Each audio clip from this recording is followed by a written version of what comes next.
Central Europe, 13th century. The village of Kertendorf slept surrounded by dense forests, under a soot-colored sky and centuries of superstition carved into stone.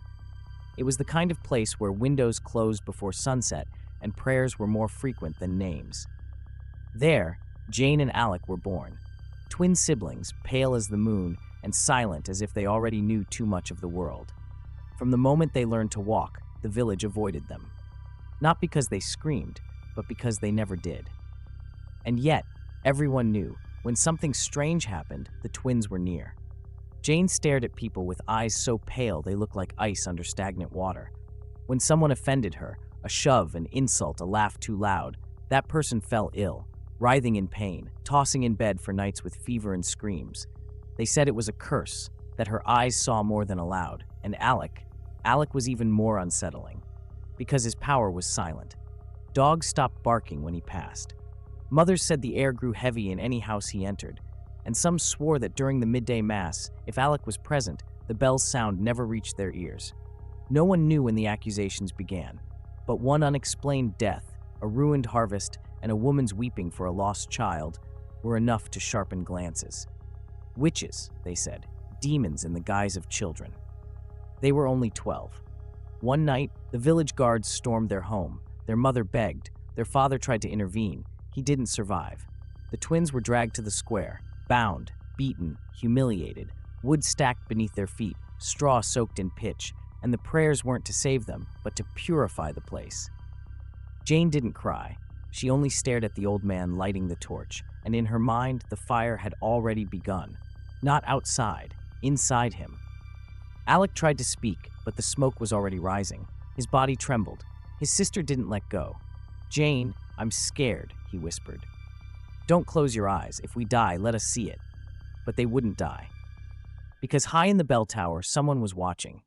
Aro of Volterra was many things: a ruler, a mind reader, a lover of power in all its forms. But above all, he was a collector of gifts, and the rumors of sorcerer children had brought him to that miserable village. Dimitri and Felix flanked him, cloaked in dark robes. The guard awaited his signal, and when Aro saw Jane's eyes, full of hatred, yes, but also of a pure and untamable fire, he smiled with hunger and delight. "Stop it," he whispered. The order cut like a blade. The sky exploded. Felix dropped onto the square like an ancient god. Dimitri slid through fire and timber like liquid shadow. The guard massacred with efficiency, with ritual. Villagers screamed, ran, got nowhere. Aro walked among the bodies with folded arms, his smile untouched. Jane and Alec were freed in a second, but they were near unconsciousness. Smoke swirled around them. Their hearts were failing. Aro knelt before them, touched their foreheads. Jane's eyes still burned. "Shh, now, little jewel. No more pain, only power." Alec, in a haze, heard a phrase he'd never forget. "I will save you, and in doing so, you will make me eternal." And as the flames died out in the cursed square, 2 children were taken far from the human world, to Volterra, to rebirth. They didn't know what was to come, only that, for the first time, no one would ever strike them again.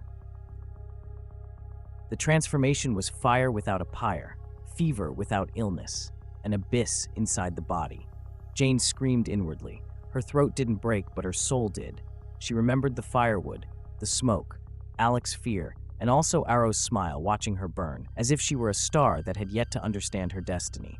Alec, on the other hand, remained silent. He had always been silent, but during those 3 days, his silence was thicker than ever, like a bottomless ocean. When they awoke, the world was different. Sounds were sharper. The smell of stone, marble, dust, old leather, real. They could hear Aro's breathing from distant hallways, feel the crunch of a leaf in the highest tower, and inside them something new. Jane felt pain, but not her own, another's. Like a filament she could extend with her mind, like a blade without edge, invisible, that when it touched another's consciousness, shattered it. And Alec felt emptiness. He could extend it, shut down sight, hearing, touch, even the sense of time in those around him. 2 children, 2 weapons. Aro could not hide his delight. "You are art. You are the embodiment of power in its purest form, punishment and oblivion." The twins looked at each other in silence, touched hands each night as their only certainty. They had lost their world, their childhood, their mother, but they had gained something more, the impossibility of ever being victims again.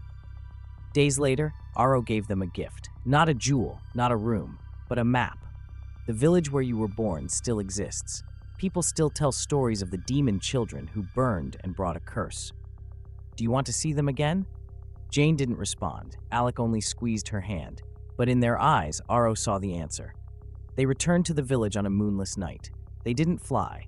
They walked, step by step, like children returning to the place where they were once buried. The square still stood. The church, abandoned. The houses, aged but intact. And the people no longer remembered their names, only their fear. The cursed twins, those who brought the wrath of the heavens. Jane approached the executioner's house, the one who lit the torch, the one who laughed as she burned. She found him asleep. She didn't scream, didn't speak to him. She simply thought. And pain seized him like a claw of hot light. It tore him apart from the inside, leaving no marks outside.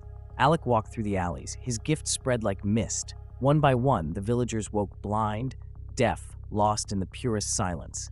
Some died of terror, others simply collapsed, and never spoke again. There was no blood, no chaos, only justice. When they returned to Volterra, Aro greeted them with a gesture that seemed like a blessing. "Now you are completely mine," he said, and he crowned them not with jewels, but with power. Jane and Alec became the blade of the Volturi, the reason even the oldest ones trembled, the shadow that fell upon the disobedient, the memory no one dared invoke aloud. Over the centuries, many wondered what kept them so close. It wasn't power, nor eternity, not even Aro. It was that only the two of them knew what it was to burn alive and then be reborn, not by miracle, but by vengeance. And in every glance they exchanged, even today, the echo remained of the promise they made without words when the fire licked their feet. Never again would we be alone, never again would we be weak, and never again would we forgive.